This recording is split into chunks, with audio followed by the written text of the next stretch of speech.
And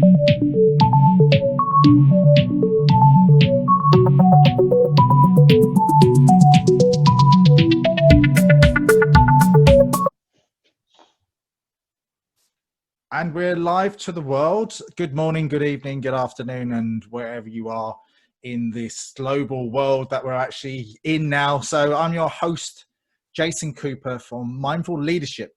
So I'm a sales strategist, sales coach. I help sales teams and deliver better results and all of that sort of stuff. This is all about insightful leadership. It's about gifted leaders who employ brilliant and unusual strategies. And I highlight unusual strategies with my guest today. And we'll be talking about his backdrop that he has, his green screen that he has behind him. So Nigel, welcome.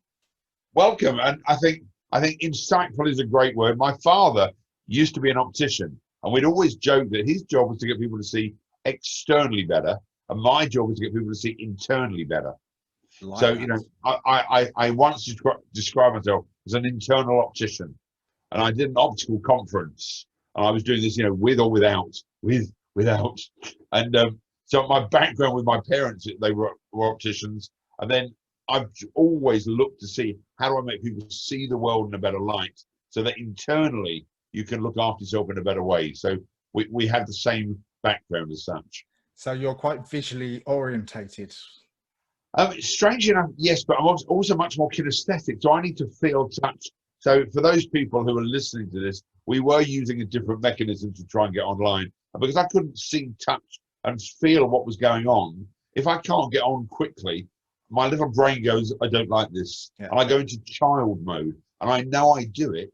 And then I tell people that's what most audiences do if they can't either see the issue, feel the issue, or hear the issue really quickly. So I don't want to go into kinesthetic visual auditory too quickly, but a lot of people, if they can't physically do something quickly, go into what I call negative self-talk. Yeah. And so internal communication and internal vision is as important as external vision and external communication. But nobody goes on a course about internal communication or internal listening skills. So that inner dialogue. So, you know, I really want there to be a book that says, how do you talk to yourself influences your external communication. Agree. Princess Diana's greatest line was, if I spoke to my friends or I spoke to myself, I wouldn't have any friends. Yeah, yeah. It is that internal dialogue. If you do speak to yourself in the negative connotations, it's like a supercomputer. So whatever you type in, that will be the answer. So if you type in negative stuff, that's going to be with you for the day. If you type in positive stuff or good stuff about you, without going into the ego, yeah, good stuff will come out. But you see, it's much deeper than that, because you've got to remember, as a child, I thought my name was Stop It till I was about 11. You know, so generally that's what I heard a lot. You know, and then when you get to school, if you talk in class, you'll never amount to anything. Well, I think I did okay. You know, I couldn't write properly. Well, you'll never write a book. Well, I've written 5 books. You know, so if you hear those internal messages, and then your brain starts saying, I'm not good enough. I'm not special. I'm not pretty. And then you look at all the girls in the world who are looking on Instagram to see this perfect model. And, you know, Cindy Crawford, who's, you know, the dream woman, in my opinion, and my wife can hear this probably, you know, her great line was, even Cindy Crawford doesn't look like Cindy Crawford first thing in the morning. Yeah. No, because you don't. I don't like myself at first thing. As much as I'm an Adonis. First thing in the morning, because I'm awake. You know, after two brain aneurysms, I've got to tell you, I'm excited to be awake.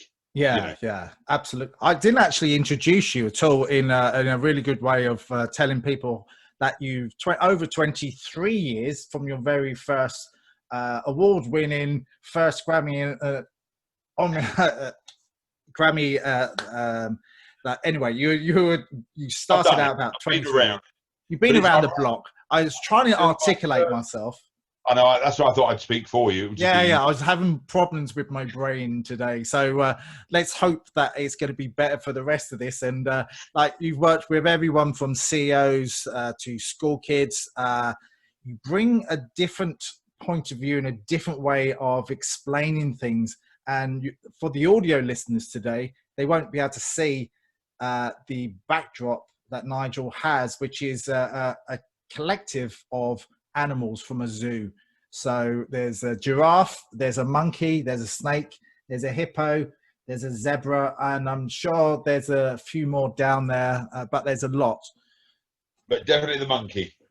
So Nigel, could you, you'll probably talk a little bit more about what you do.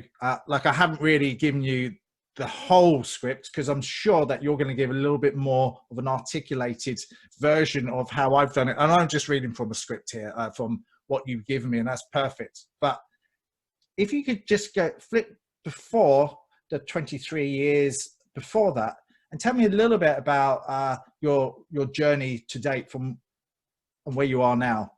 I'll do it in literally 2 minutes, because Excellent. I left school at 16 with virtually no exams, and I now have an MBA, except mine stands for a massive bank account. That's the only MBA you want to have. I started, literally, I left school before I was 16, worked with a finance company for a couple of years, then went to Israel to do hotel management, realized that wasn't for me, started playing tennis, then did professional tennis, then I did umpiring, then I looked after the Israel junior tennis team at Wimbledon for 3 years. And then I started with an estate agent, a commercial finance company. So we would fund nursing homes, residential homes, pubs, hotels. Did that for about 9 years. We then had equity finance in my business. We were going public. We didn't go public. I didn't realize what I know now, that was a fundamental life-changing moment, that when you go into equity and you go with venture capitalists, they have a different backstory and have a different vehicle. So I now had these investors. I had a mafia team of outside shareholders. I was the only working shareholder. We were raising hundreds of millions of pounds for nursing homes, residential homes. And then we didn't go public, but we had more shareholding. And then I resigned from my own business with 1 month's salary, even though I was the largest shareholder, to start all over again from home. At some level, what happens is you realize this just isn't right. And taking that risk of saying, I can do it all over again. So having had 70 staff, I then had 1.5 staff. And within a year, I was earning the same amount of money personally, just without my shareholding. And 38 years later, I've been married 35 years, happily full, but doing the best we can. I've got 2 wonderful kids. My son got married last year. They're just about to have their first baby in February. And it's really exciting times. But my business now is about supporting businesses to be the best version of themselves with the people they've got, with a big phrase that says you either inspire people or you fire them. And I'm a bit of a hatchet man, that if you know you've got a muppet in your organization, the problem is most people keep them for too long. And so people know that when I come in, if you don't want to invest in them, then they need to go. You're either investing in them or you need to de-invest in them. And then I came out with a big communication program that just let people know how to identify people in literally a minute without doing online tests of Myers-Briggs and Bellman. I've now created a brand new personality assessment tool, but I wanted people to understand that everyone's an animal and your job is to become a zookeeper. And if you feed the animals the food they need, not the food you want, life works. So in marriage, if you look after your partner and you give them what they want, my wife wants flowers on a Friday. It's amazing the results you get as a happy weekend. I want chocolate, and I want big chocolate. Oh yeah, lovely. Yeah, and I want Cadbury's, and I don't want like Lindt and Bourneville. I just want basic stuff. And it's amazing when you give people what they want, and you listen to what they want, and you give them what they want. Life is easy. We've spent millions of pounds on books. We've spent billions of pounds on training. And ultimately, if you just support people with their personal needs. So I'll challenge you, Jason, before we even start. Are you ready? Yeah. How long have you been married, Jason? 13 years. Okay. I promise you, you do not know the top 5 personal needs of your wife. Love, respect. I would say to be listened to, which is up there. I don't always, in professional life, I listen to people, but in my marriage life, I don't listen as well as I should do. So the receptors need to be slightly there. Before you go further, just be careful of the bet that I'm going to give you. I'll give you £1 million if you get all 5 right. You give me £1,000 if you get any of them wrong. Right. Okay. Well, that puts pressure on me, doesn't it? But you see, instantly your mind goes, oh, I'm not sure about this now. Yeah. They're pretty good odds. Well, now think about it from a business point of view, that if you run a team of 6 or 7 senior leaders, and you don't know their top 5 personal needs, which is why they are coming to work. It's not money. It's that bit that they're coming to work. How do you motivate them? How do you inspire them? How do you invigorate them? And most CEOs, and I've done 600 CEO groups all over the world over the last 23 years. I specialize in working with chief execs to understand people. I've done this bet all over the world and no one's ever taken me up on it. Even people who've heard me speak before. So you would kind of think they'd have done a bit of homework. And I do it live, and I'll get your wife on the other phone and I'll say, we're just going to play a game just to see if we're right. And you watch the energy drain out of someone's face. Yeah, I can see that, yeah. Because what you said was, yeah, love, respect. I'll put money on. They're not our top 5 personal needs. The dishwasher being emptied is one. Going on holiday, seeing parents, or seeing your children, whatever it could be, you'll be amazed that you don't know. And you'll be married. Trust me, I've been married 35 years. I haven't got a clue either. I do this work a lot. My wife is a child and adolescent psychotherapist. She has a master's in this, and we spend a lot of time together. The only reason our marriages work is because we spend a lot of time listening. Are you aware the letters for listen are the same as silent? Silent, yep, I am, yeah. Well, no chief exec understands that. They just don't get it. That if you listen to your people and you hear what they're saying, do you know how to spell listen? I'll just challenge you on this one. Listen.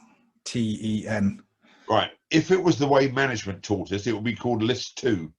2 ears and 1 mouth. It's list 10 times the amount of listening. If you understand your partner, you want to understand your children. I know you've got some kids, but if you really listened to them, the whole world will change. But we don't listen because we're just waiting to respond. No, I understand that. That does make perfect sense. And I think our communication of what we actually do say and do state to them makes a massive difference. And sometimes what I've been told is to jump into their shoes and see it from their angle as opposed to my point of view. And when we get a little bit annoyed and a little bit frustrated, that sort sometimes goes out the window, as you can probably understand. How old are your kids? How old are your kids? My kids, my son is 8 and my daughter is 11 next month. Okay, so have you ever had that moment where you're just about to go out and one of your kids, it looks a bit disheveled, okay? And that look of, you need to tidy yourself up before we go out. What you're actually saying to your kids are, you're not enough, okay? Now, you would never say that to your kids. Now, it's the same thing when you have staff, and you're disappointed in their work. Something's not quite going right because what they're hearing is different to what you're saying. You're just saying, tuck your shirt in. What the kid hears is, oh my God, what's going on with me? Am I not enough? So we just have to be wary of our communication and what people are internalizing with what we've said. So if everyone who's listening to this was aware that for the next 21 days, every word they said is like a dartboard. You can throw a dart into the board, and when you take it out, there's a tiny hole left. Those holes are our self-esteem. So, when we throw our comment, oh, just bring down your dirty plate. I can't believe you haven't brought it down. What the kid hears is, why don't they just love me?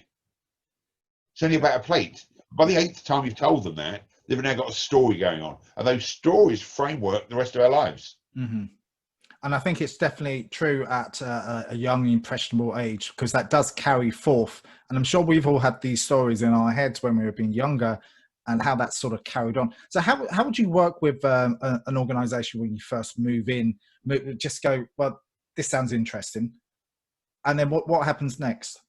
I normally will try and meet 3 or 4 people of a team, from the receptionist to the number 4, and then they're like the number 8, and then someone who's brand new in the organization, because I'm curious of their induction process. In the old days, they'd come to work on day 1, and there'd be a manual, and they'd be introduced to all the members of the staff, and there'd be a little book of values, depending on the size of the organization.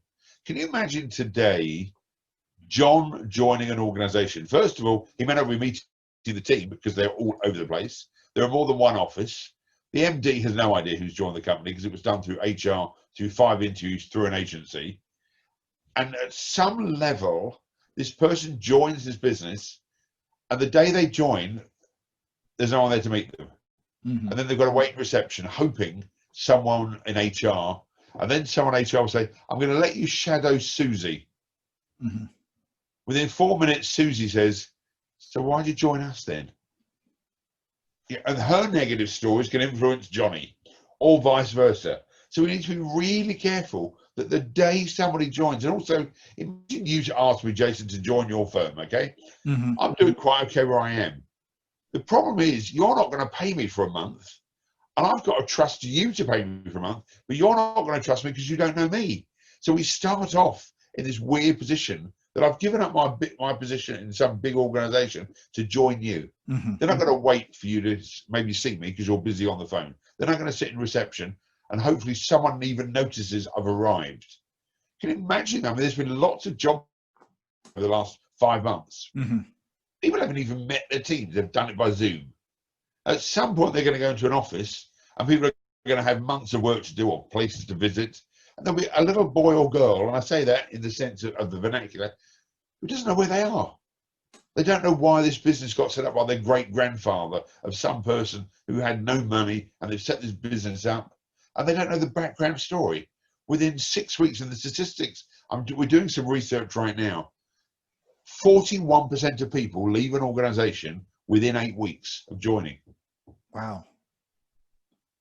I heard something else actually on that point. There was a job posting. I can't remember the name of the company, but they said we'll pay you $4,000 within the first day to leave, and then you don't have to do anything else. But well, that was Zappo. That was the Zappo story. That's it. That's it. Yeah. But you see, that's that classic customer-centric company. Mm-hmm. But there are many, many people that spend months to interview somebody, go through all this process, and somebody turns up on day one at 8:30 into reception, and nobody has a clue who they are. Mm-hmm. There's no desk for them. There's no pen. There's no computer. Then they've got to get a login. They've got to get security.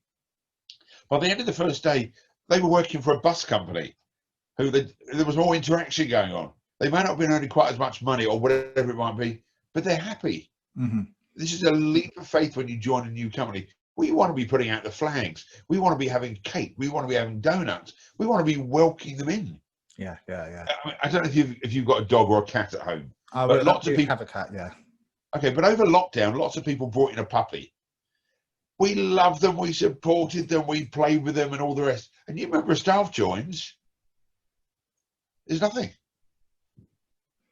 So you do the first meet and greet the people, the 4 people that you ask them questions about the company, the organization, and everything else like that. So what's the next step after that? Well, let me just go back one step. Often they've heard me speak at a conference. Okay. So the sales director or the MD has heard me speak and said, you must come in and do something. And often I'll say, I'd love to. I'd just like to speak to a couple of your people. So I want to find out what some of the real pain is. You know, I'm not a sales trainer, quote. Mm-hmm. There are some really great sales trainers. You know, I'm not the person to go under a shop floor to sell more socks. Mm-hmm. There are brilliant sales trainers that do that. That's not really what I do. Mm-hmm. I want to find out why people aren't being looked after well, why their staff are leaving, why their personal needs aren't being met. So I just want to ask a couple of people, what's going on for you? What makes you smile on a Friday? Are you looking at your clock for 4:30, or you're quite sad that 4:30 has come? Mm-hmm. And you your mates. If you think how much time you spend with your work colleagues up until COVID, compared to how much time you spend at home of mm-hmm. waking time, you know, if you lived in, I don't know, Letchworth, for example, and you travel into the city, so mm-hmm. you get up at 6:30, 7 o'clock. You don't really see the kids very much. You get on a train, you get your Starbucks, you go into the office, you work from 8:30 to 5:30, you reverse the process, you get home at 7, you might have dinner with some of the kids, watch a bit of TV, and you go to bed. But you're with your colleagues for like 9-10 hours. The question is, what's the interaction with them? They're your family.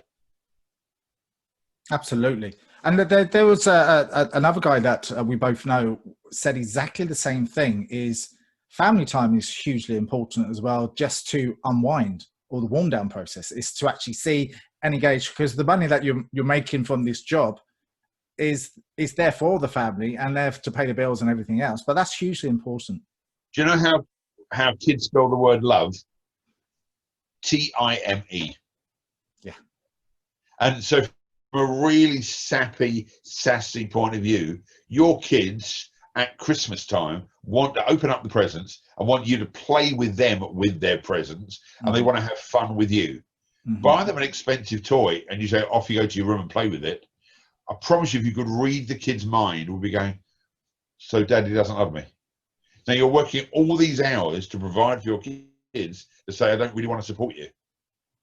So if you really want to go Harry Chapin, Cats in the Cradle, listen to that song and it will just sum up the world in a way. Well, that makes...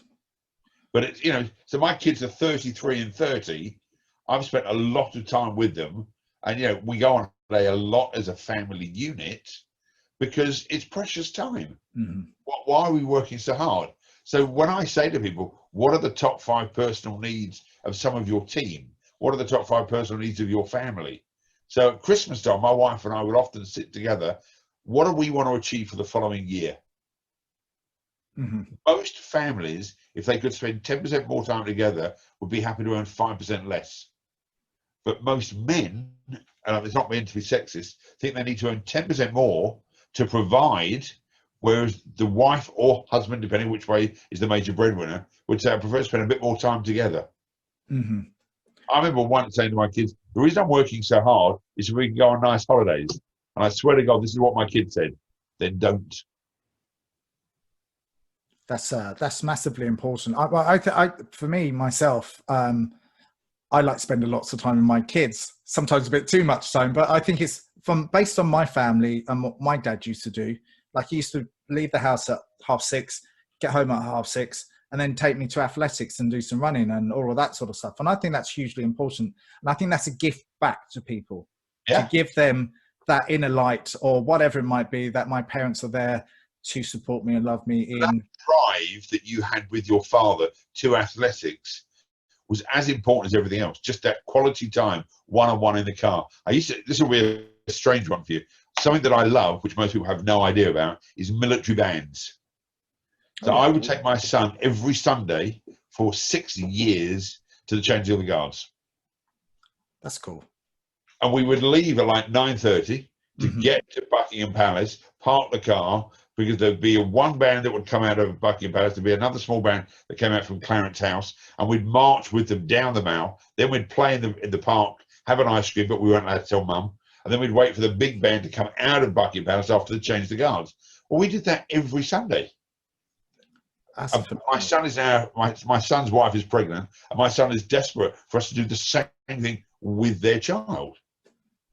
That quality time from a leadership point of view is really key. What I've done through lockdown, as much as we can, I've done lots of coach and walk sessions as part of my practice. So I have a coaching setup with CEOs. So we meet in a field. I take the dog with me and we coach and walk. What I've realized is if more people were to coach and walk, so when you're communicating at this level, so over a desk, it's quite severe. It's like this. Yeah. If you're walking side by side, you can think differently. You do. If you're in an open space, you can think differently. Yeah. So from a leadership point of view, I'm always saying to people, when was the last time you walked to Starbucks with one of your clients? And I swear to God, this was the answer. He went, there's not a Starbucks for 16 miles. I went, oh, it's got to be a coffee shop or something. You're taking it a little bit too literal here. But it's the concept of coach and walk, as well as doing a one-on-one. So I'm big in making sure that people get one-on-one time from a child point of view, all the way through business. The biggest gift a chief exec can give is time or pizza on a Friday afternoon with all the new people. So we used to say to people in the summer, when was the last time you got an ice cream van to come to the office? Good idea. So for my birthday on July the 2nd, I'm in the garden with my kids. We're having a family barbecue and I can hear a sound. And I know what that sound is. It's an ice cream van. It organised an ice cream van to come to the close. We've got 6 houses in our close. I've seen pictures of me. I look like a 5-year-old. I mean, I've run through the house. I'm at the front of the queue, and I want a 99 with, you know, my red Pushing all the shorts. kids out the way, were you? Oh, 100%. Move out of the way. But imagine you organise that on a Friday for your staff. Yeah. You organise pizza. That loving, nurturing side. Very few people. Somebody once said, "Why do people like donuts?" And the reason is because they never get rejected. Yeah. True. Yeah. And so that concept, donuts, ice cream, pizza. There'll be people on here now going in the health mode. You know, who are vegan, lactose intolerant. I apologise, but that basic concept of supplying something from a leadership point of view that 95% of people want. Yeah, that's an awesome idea. That will give so much more. I think it's all about trust and mutual respect, and to see them through the same eyes that I'm still going to get on and do some hard work. But, you know, if I can do it, you can do it. But you get the people around you that can work hopefully more smarter than what you can going forward. So how No do you one's ever got home on a weekend and said, "I can't believe my boss. We all had to eat ice cream." You know, but you can imagine them going back. Yeah, we had to jump on a Zoom call at 5 o'clock on a Friday. Mm-hmm. Why? I mean, it's just nonsense, in my opinion. Yeah. The last thing you want to be doing before the weekend is a motivational, inspirational pizza, ice cream, some game that brings people together. Now, don't get me wrong. We need to create sales to pay salaries. I get that. Yeah. And times are tough. But you've got to remember that people have got to go home with the last thing on their minds, and that gets brought into their family. Mm-hmm.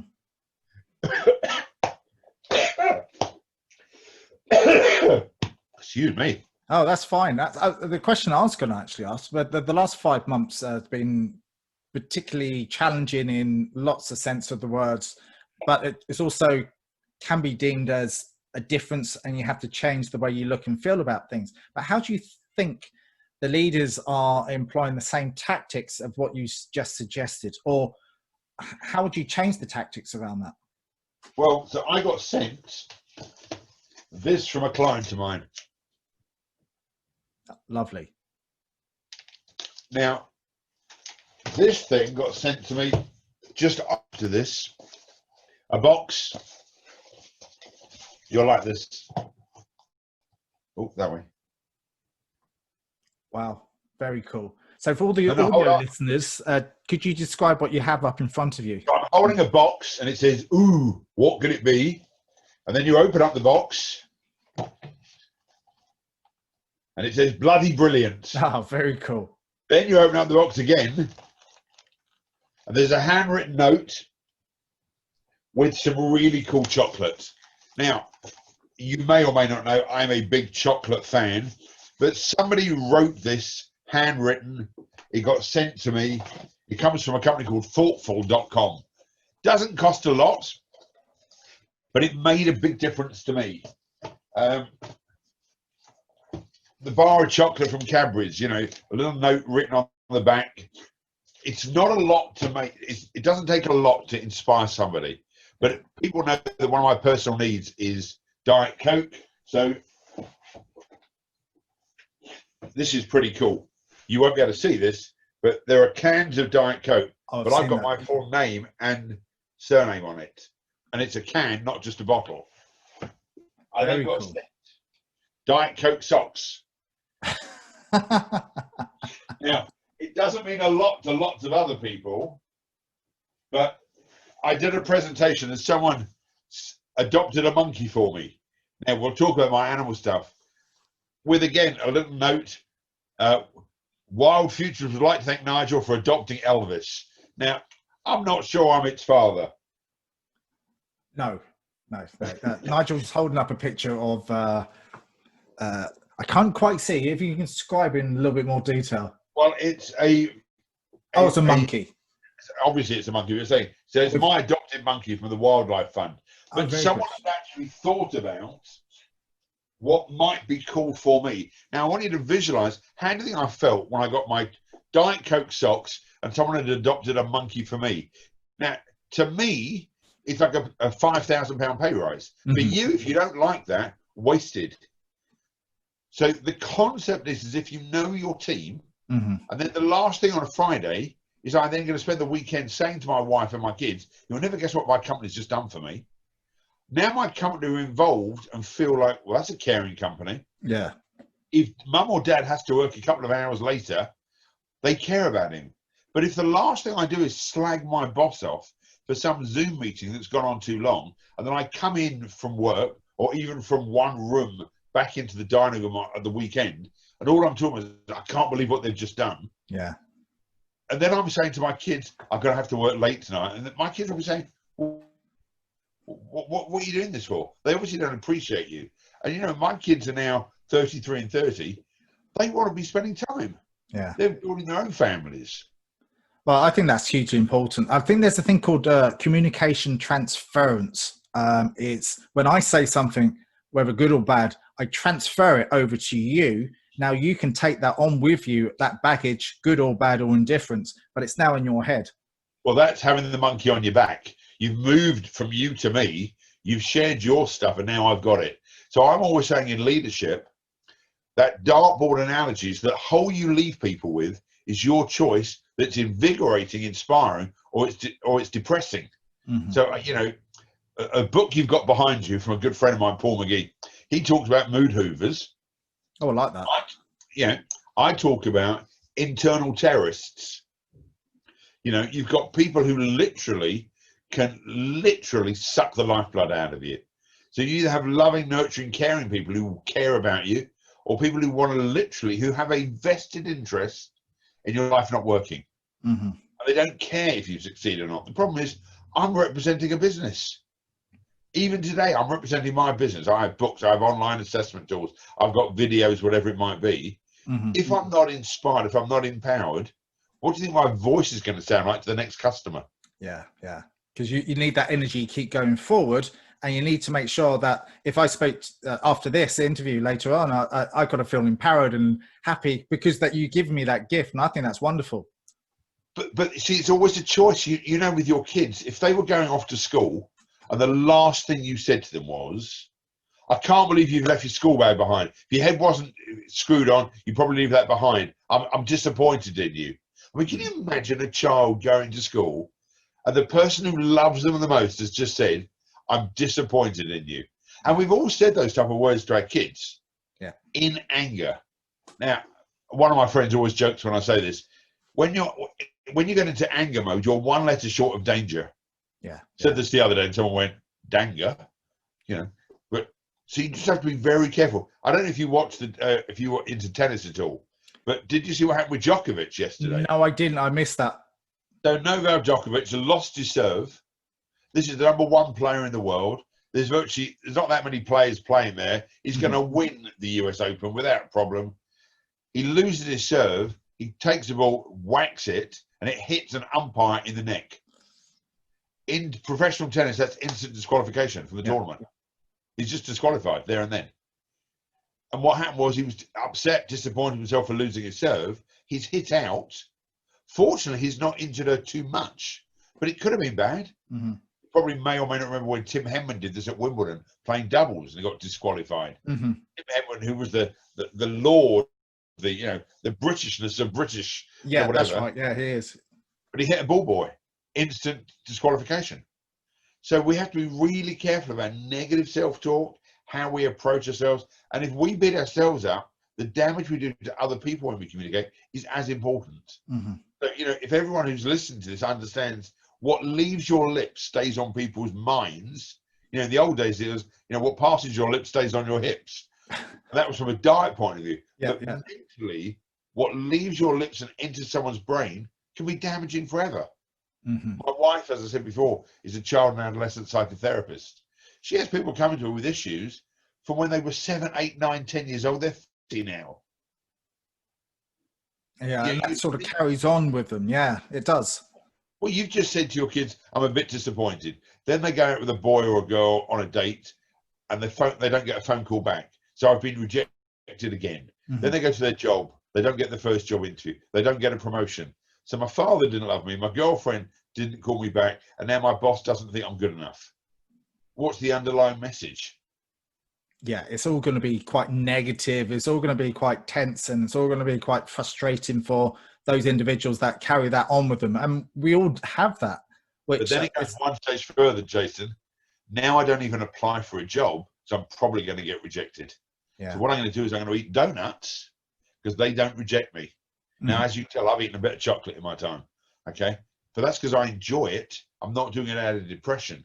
mhm, But you see people who are overweight who are eating as a comfort because that doesn't reject them. The chocolate is always in the fridge. They go to Greg's and pick up a donut because it's there. No mhm, one's judging them. mhm. Later on, they have self-loathing. Then they don't get the job. Then they don't get the interview. Then they ring up their parents who don't have time. It's a continual cycle. So let's just change the energy from today. If you knew that the words that you share were going to be on someone's mind for the next 10 years, would you say the same words? Absolutely not, Well, because here's the lesson. yeah, yeah, yeah. So when you go into companies, so you do have a reward scheme, or you tell them about communication and how communication does affect people and other things. So what else do you actually give them as the sort of a golden nugget of some practical stuff that they can do? Because obviously once you leave, you want to make sure that they're still doing it and building that habit. So one of the key things I talk about is about zookeeping. So if you visualize that everyone you speak to is a different animal. So I'm Mhm. a classic monkey. I have a very short attention span. I like shiny new toys. I can only do something about 20 minutes unless I enjoy it really. So if you give me a task and the details aren't simple and I can't do it in the first 2 minutes, good chance I'm going to give up. Mhm. It needs to be simple. If there's a PDF document I've got to download, I don't know where it's gone. One of the reasons why Zoom has been so successful is that it is so simple to use compared to lots of the other applications. Mhm. Everyone's going, I like Zoom. Maybe the quality is not as good as some of the others, but it's so simple to use that it's gone from a small little company to the biggest thing in over the last 6 months. Yeah. And for the rest of the world, Zoom has made life easy for me. So you've got, in my humble opinion, 4 different groups of people in the world. You have monkeys like me who need things simple, Mhm. short attention span. We're normally second children, by the way, and I'll come on to that. Mhm. And we like things to be simple. Then you've got the lions who have a short attention span too, but they want to be in charge and they'd rather be right than happy. They're normally running the organization and they are focused, they're driven, they're on a mission to change the world. Mhm. And they're what I call the lions. And lions hunt well, but there's normally a senior, a head honcho who is controlling the team. When you watch a lion hunt, you don't ever get in the middle of a lion hunt a little team meeting. We need to stop. They know where they're going. They know what's going on. Mhm. Then you've got the dolphins Which is who me, are, by the way. who are nurturing, caring, supportive. So even when we had problems trying to get on before, and I said, "Can we do Zoom?" You went, "Okay, no worries." If you weren't a normal dolphin, you'd have said no. If you'd have been a lion, you'd have just said, "I'm stupid. I need to work it out."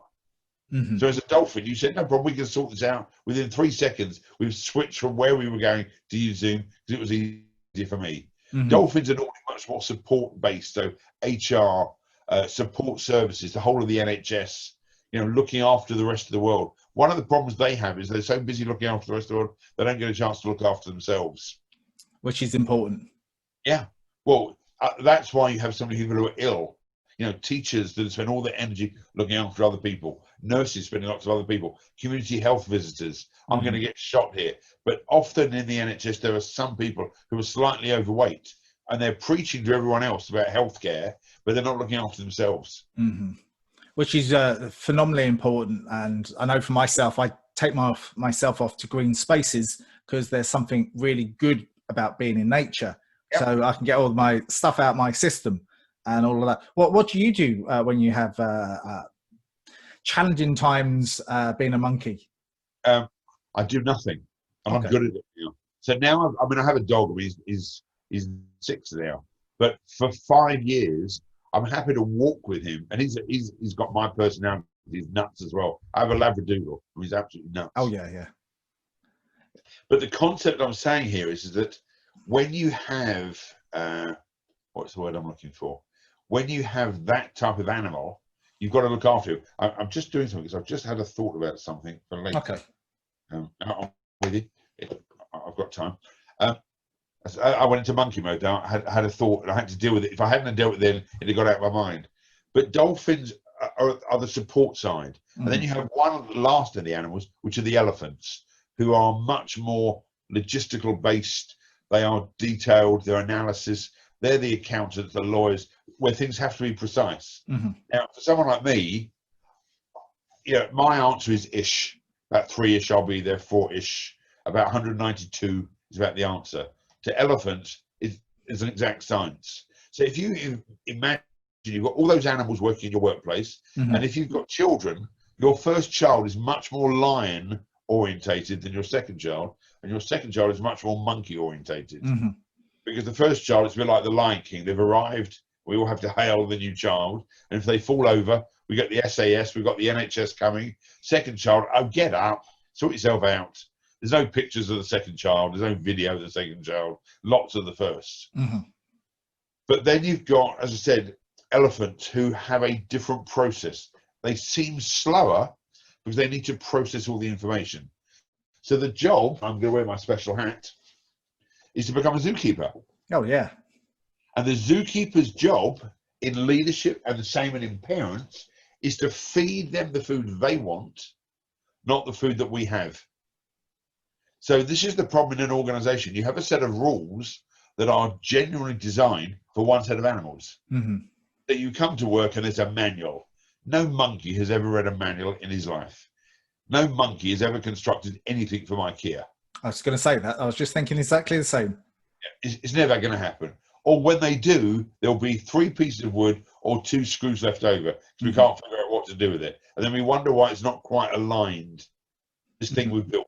And it will never be aligned. So I'm married to a massive elephant. I mean, she's a size 10, by the way, but she's a massive elephant. She has a process for everything. She's detailed. She writes notes. And you can imagine when we go shopping, there's a different process because she has a list and she knows which way we're going to go. And the supermarkets, you may or may not know, are designed for monkeys as well. So at the end of every aisle, there'll be fun stuff. And the monkeys go, oh, that's exciting. I'll take some of this. The elephants can walk round and never touch those things. So the question is, what about if I'm half monkey and half elephant? You're not when you're under pressure. Okay. When you're under pressure, you'll revert to your natural style. So I've worked with 640 different CEO groups over the last 23 years. I can be lion mode.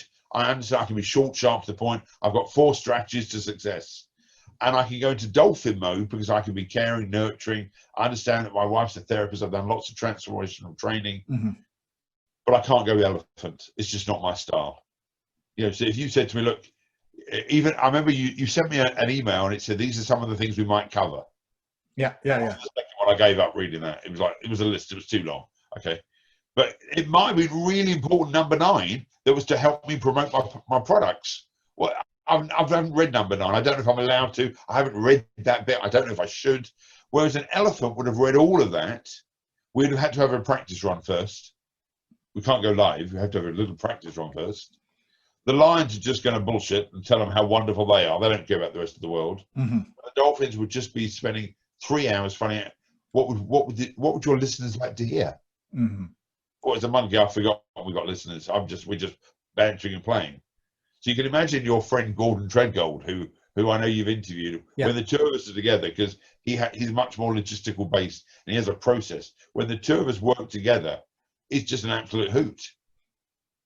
But that probably works in quite good synchronicity as well, because it's almost good cop, bad cop, but it's quite a good combination. We know it, you see. Yeah. But if you don't know it, and you bring 2 type of people together, and you put us in a meeting room and say, just maybe work together, it'll be a good idea. It'd be an absolute nightmare if we didn't know each other.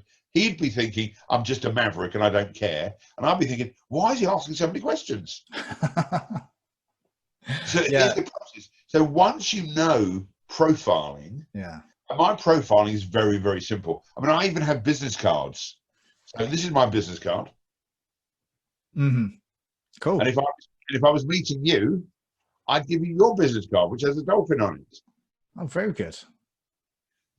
So I've got all the animals, and people are very impressed that I can profile someone literally in about 20 seconds. I've just got to be able to listen to their language. So all of a sudden now I come into an organization and I'll have the lions in the front row because they obviously need to be in the front row. The elephants need to be at the back because they're not going to take part because they want to listen to the information. You know, the dolphins want to make sure there's fair trade tea, you know, and the monkeys, we need to have a cartoon really early on to make them feel special. Imagine that you didn't know you had those type of animals and you had a PDF and then there was a PowerPoint presentation with 103 slides. You're like this. I have a slide when I do live presentations, and the last slide says 4 of 162 on the bottom right-hand corner. You can watch people thinking, oh my God, he's only got 3 minutes. We've still on. If they haven't even noticed the other side, my last slide says that. And it's like, you could just watch people's faces. The monkeys haven't even noticed about the numbers. But for the elephants, it's like, there can't be another 132 slides.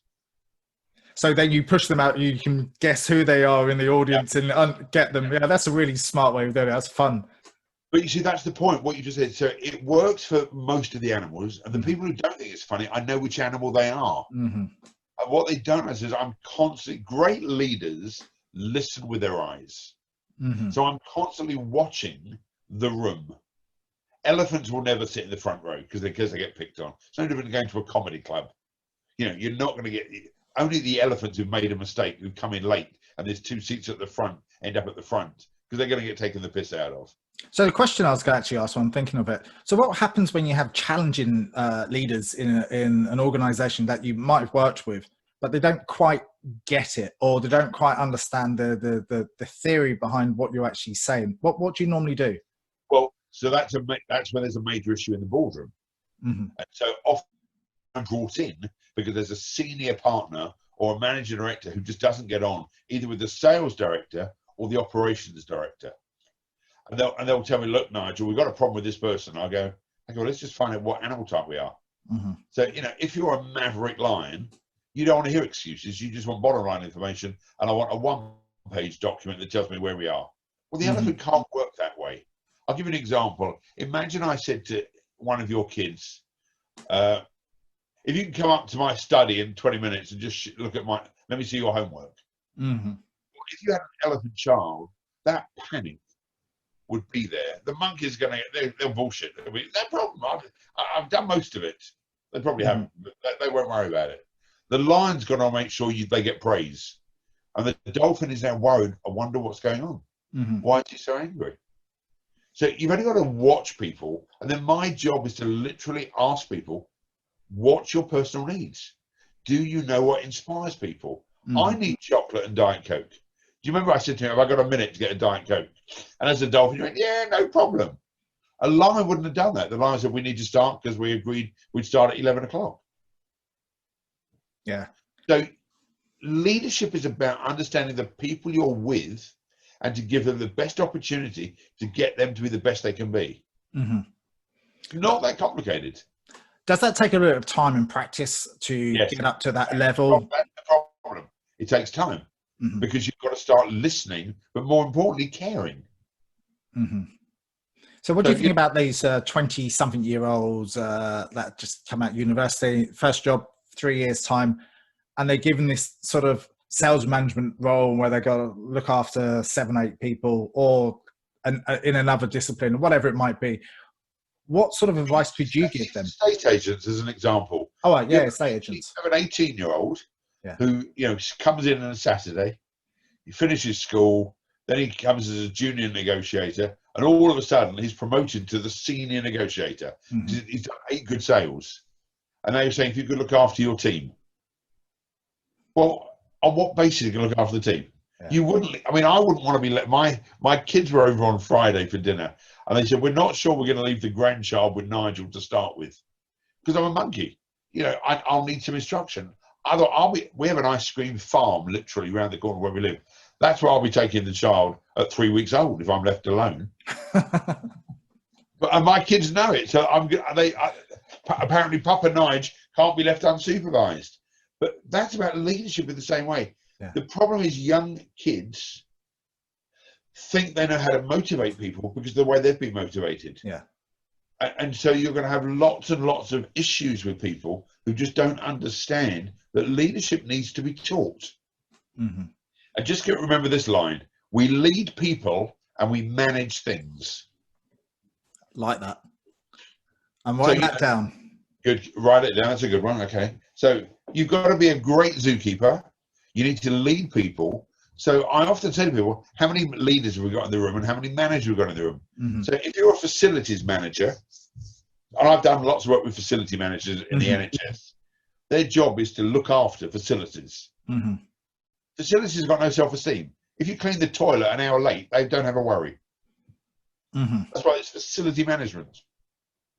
If you're looking after people, and I don't know your background in leadership, but you know how many people have one-to-ones with their boss? Yeah. And for whatever reason, it gets delayed. Mm-hmm. What you actually said to that person is, you don't matter. This person has had it in their mind for the last month. We're seeing the boss for our one-to-one. It's about our 3-month review. It's about our 6-month review. The boss, though, has got other important stuff to do. And he might have really important stuff to do.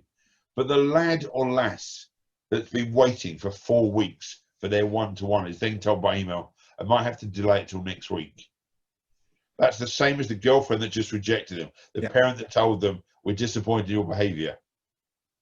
Those things are about leadership, and we lead people.